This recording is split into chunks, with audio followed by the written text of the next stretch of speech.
Okay, quick music disclaimer here. I do not own the rights to this music, which belongs to the rightful owner, who is the intoxicating mind of Dr. Frankenstein.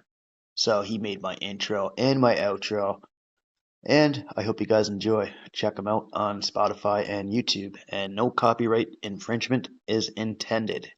Have a good day.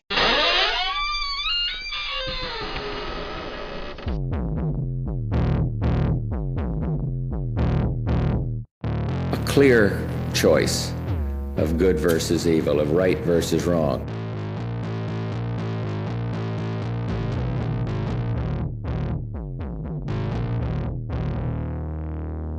Twisted Tales. Welcome back to Twisted Tales, folks. So my next episode, I wanted to do this one for a little bit. So this one goes out to my buddy Clyde. I'm going to call it How to Butcher Pronunciations of Places Around the World. Nah, just kidding.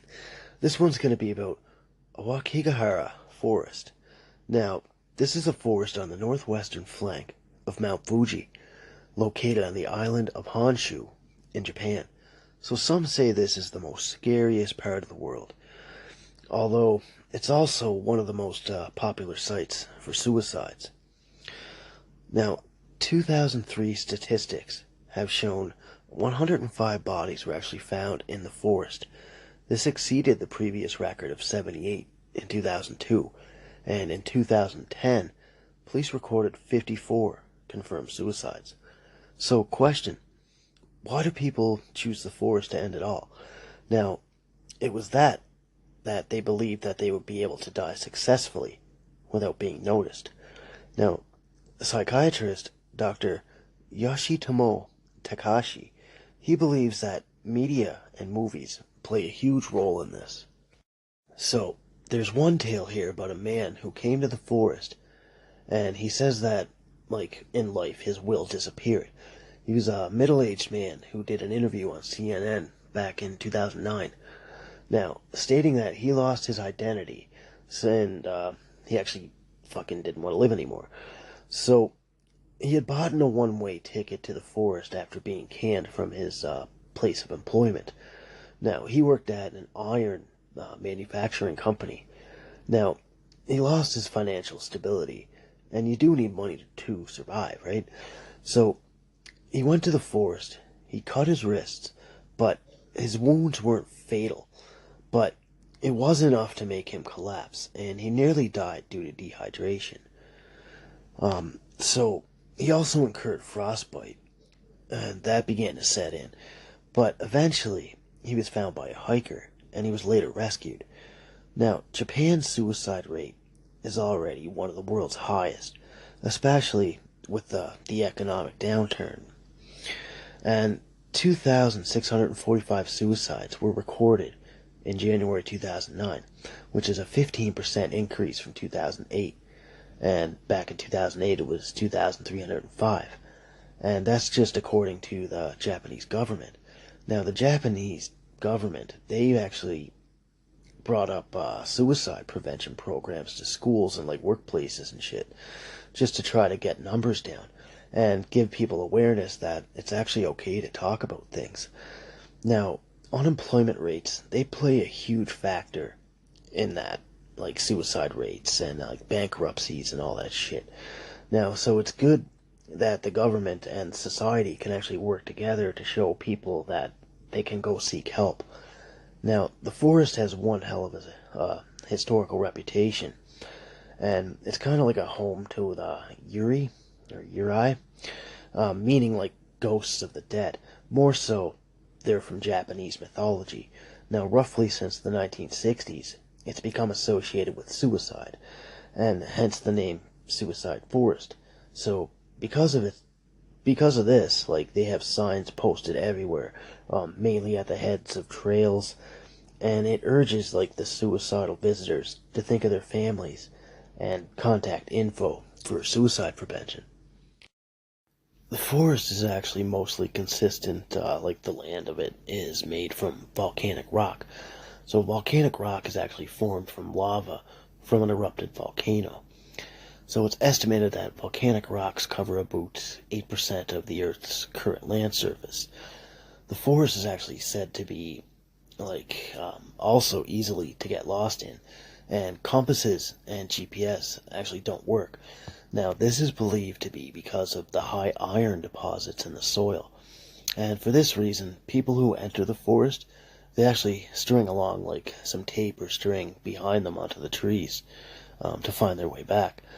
And sometimes people cut the string or the tape, and this leaves people lost in the woods, unable to find their way back. And there's also some tales of like a terrifying scream that is like very unnatural like, and people usually hear this for a while they're wandering around the woods. Some people do go venture like to find the source of the scream. In one case, a man actually found a body while he was looking for the scream, and the guy had been deceased for some time, so it's sure to say that, he wasn't the cause of the scream. Now, some travelers of the woods say that they've actually seen ghost sightings, seeing like white figures kind of drift behind the trees. Now, Aokigahara is actually considered a pretty spiritual place, and like minus all the death shit. And I actually pronounced that twice now. So, now sometimes a spiritual place isn't really necessarily a good thing, and a few Buddhist monks, they actually set up some altars in the forest just to try and ward off evil spirits that cause havoc throughout the forest. And they believe the spirits actually call people to the woods to get them to kill themselves, and it's the spirits that have committed suicide in the forest that are doing it. Now, there's also like the magnetic iron base of the soil that we talked about there, and this kind of makes the ground uneven, and it can be like a bunch of tangled tree roots. They kind of like make it treacherous for walking, and some of them actually can be close to underground caves that you can easily fall down. And the forest is actually very dense. Like, the denseness of this forest is so great that like it mutes almost all sounds. Like, some people say that if they're talking and they're almost next to each other, they can't really hear anybody talk. It's kind of crazy. Even like the whole angry spirit thing now, like that's more so part of Japanese folklore, and it's been associated with the forest and death for many centuries. Now, there was a ritual in the 19th century called Ubasu. Hope I said that right. Now, this was when food was scarce, so the sons would actually carry their elderly parents on their backs and into the forest. They would leave them behind without any food or water, and some believe that in doing this, that it would explain like the eerie screams, because it would be from like, their spirits. And like, tale goes that the ghosts torment people who visit the forest. They try to lure them off their current path. And the forest also, it's easy to get lost in, right? Now, they also have, the forest workers and everything there that look after the place. They actually have a no camping law. And people that bring tents with them are usually the ones that have thoughts of suicide, as it's noted. Now, there's a guy that he owns a coffee shop nearby the forest, so he sees tons of people entering the woods. He rarely sees people come out, which is why he actually talks to some of the customers, or he takes people that want to go for a walk in the woods, and he chats with them.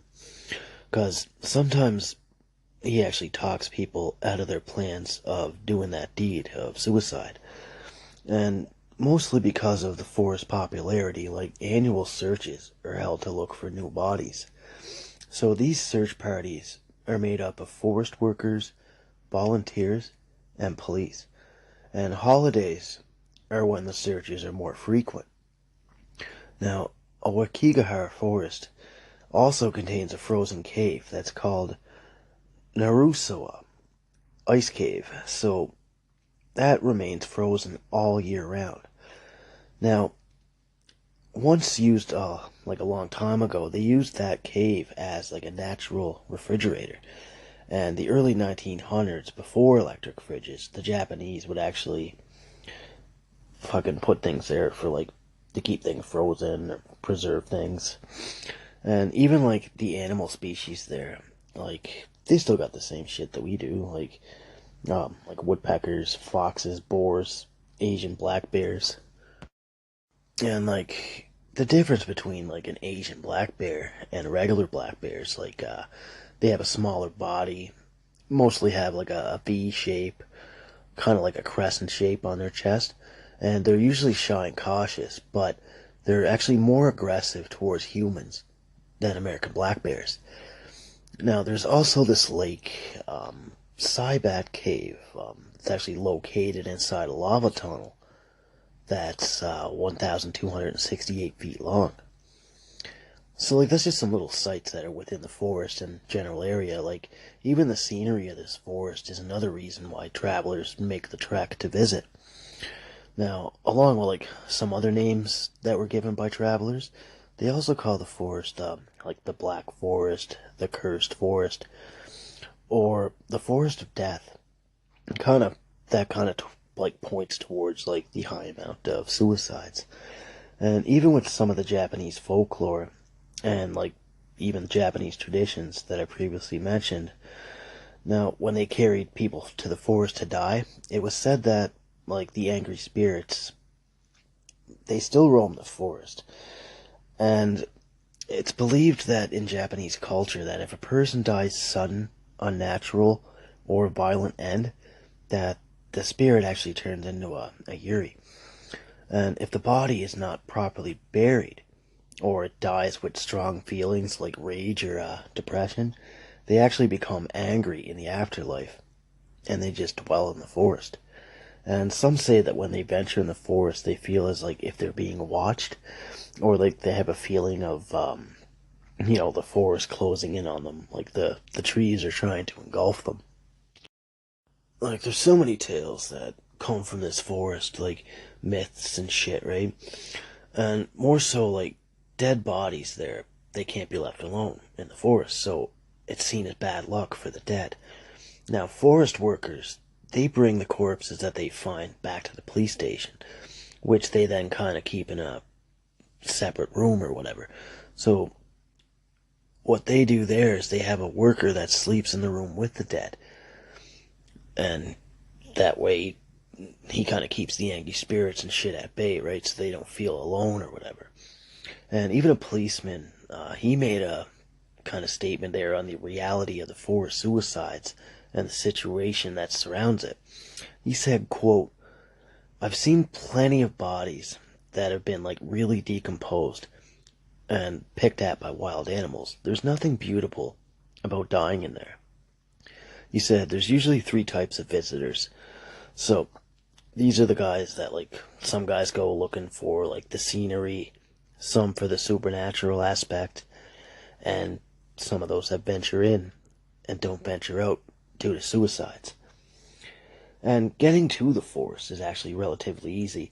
It can be accessible from like a bus that goes from Shinjuku to Kawaga Kawaguchiko Station. So some tales say that the bus drivers, they won't stop at the bus station near the forest if they feel that the passenger is depressed. So that's pretty cool that they kind of figured things out, right? They don't want anybody to kill themselves, and suicide's a horrible fucking thing. I've lost too many friends this year to that. Back onto it. So the beaten paths of the woods actually are easy to get lost on. So this causes travelers to either get disorientated or like cause them to panic, because the traveler usually gets more lost in the woods than taking the time to actually think about where they are and retrace their steps.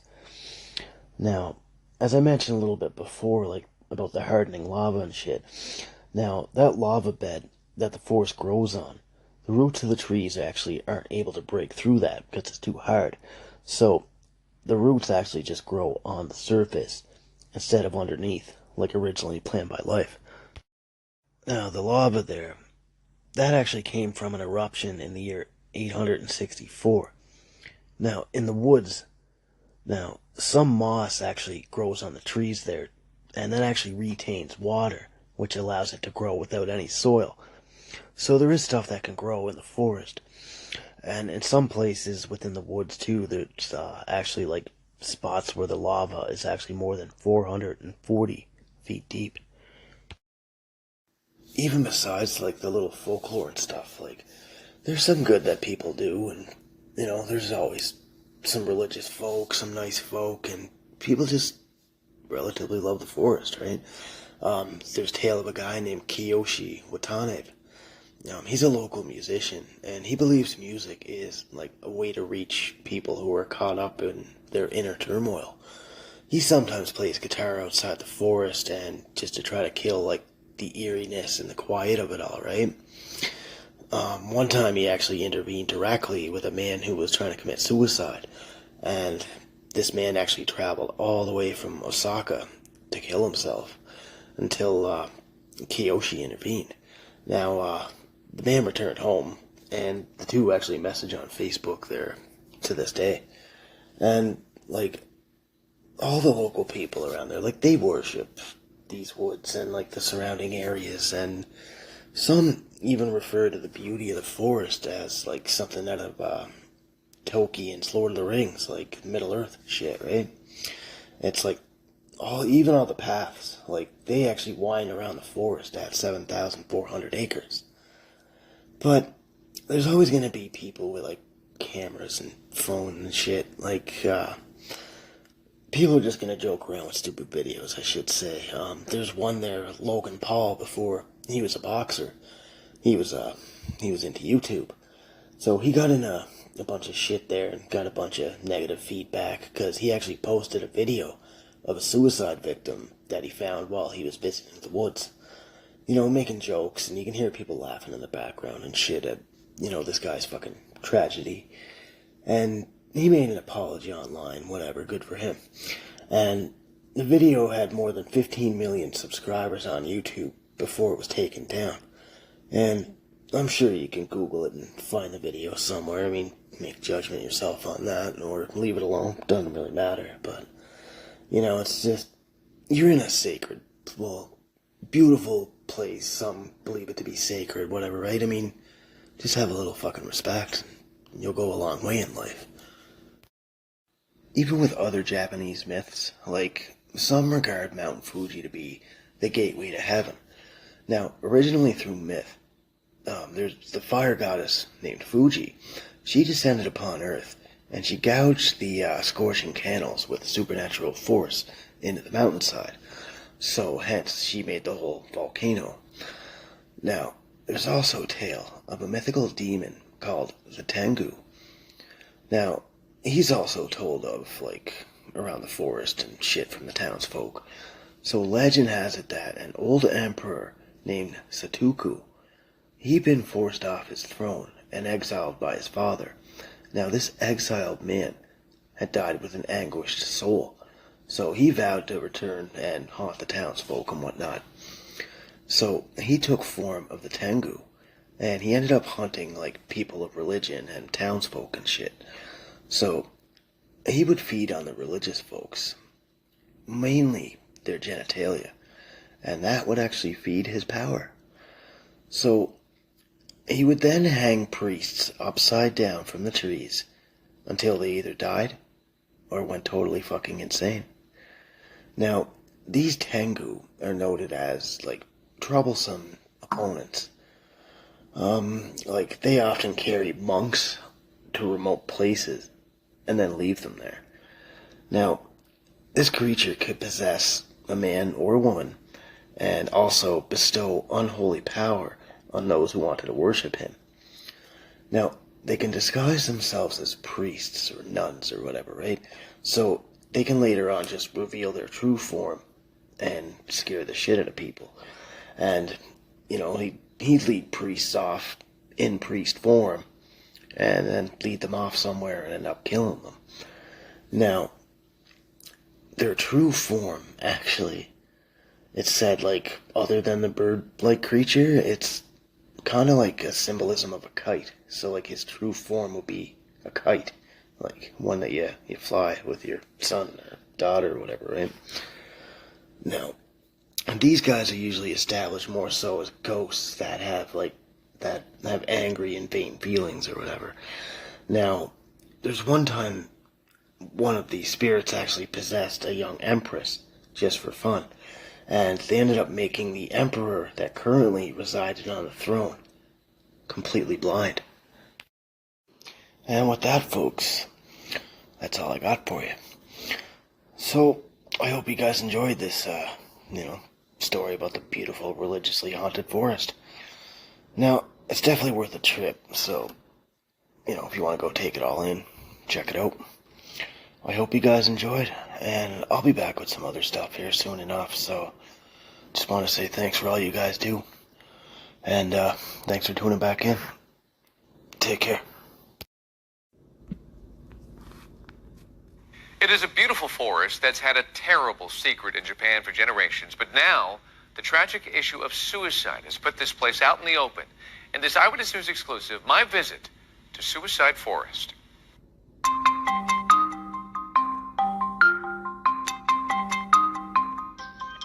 Hearing your footsteps in a dense, lush forest is nothing unusual. Hearing only your footsteps is. It's quiet. There's no wildlife. For a forest this flush with vegetation, there's just no wildlife. It's called Aokigahara, but most of the world knows it by another name. There's no forest like Suicide Forest in the world. There is nothing like it. Jeremy Bates wrote the book Suicide Forest. It sits at the base of Mount Fuji, Japan's iconic volcano. Tree roots, instead of growing into a soft bed of soil, splay out like tentacles, unable to penetrate the volcanic rock. So when you look at Suicide Forest, it's more like a Grimm's Brother fairy tale. It's like the dark forest that you never want to go into.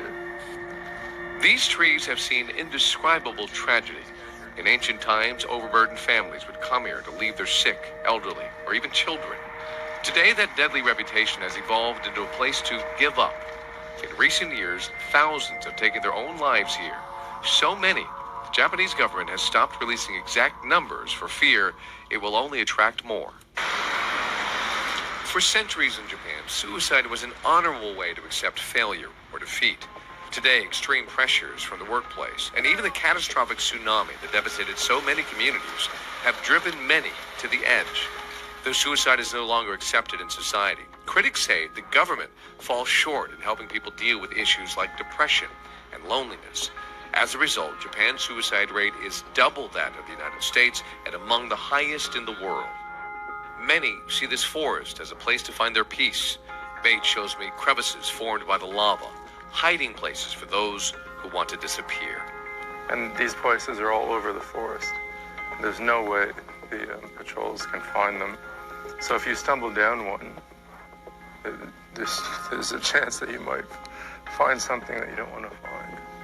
And for every suicide that takes place, there are many others who come here and have a change of heart.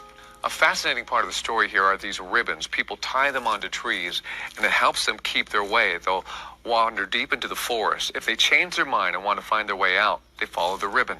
But if they choose to commit suicide, you can find these ribbons and then eventually find their body. Officials try to stem the tide with signs that urge people to stay out, an effort that is enormously ineffective on someone who has nothing to live for.